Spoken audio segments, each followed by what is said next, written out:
అందరికీ వందనాలు. బైబిల్ గ్రంథంలో సామెతలు 20వ అధ్యాయం 30వ వచనంలో ఇలాగు వ్రాయబడి ఉన్నది. గాయములు చేయు దెబ్బలు అంతరంగములలో చొచ్చి చెడుతనమును తొలగించును. చాలాసార్లు గద్దింపులు చాలా బాధాకరంగా ఉంటాయి, తీసుకునే విధంగా ఉండవు.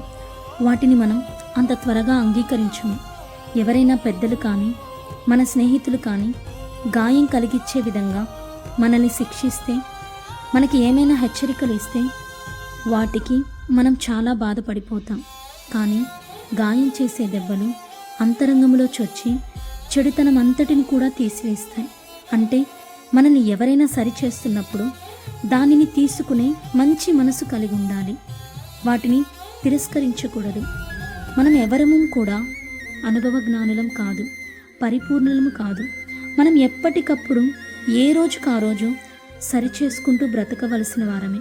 కాబట్టి మనకెవరైనా మంచి మాటలు చెప్పినప్పుడు అవి గాయం చేసేవి అయినా అవి మనకెంతో మేలు చేసి మన హృదయంలో ఏ చెడుతనము లేకుండా సరిచేస్తాయి, మనల్ని క్రీస్తు రూపంలోనికి మారుస్తాయి.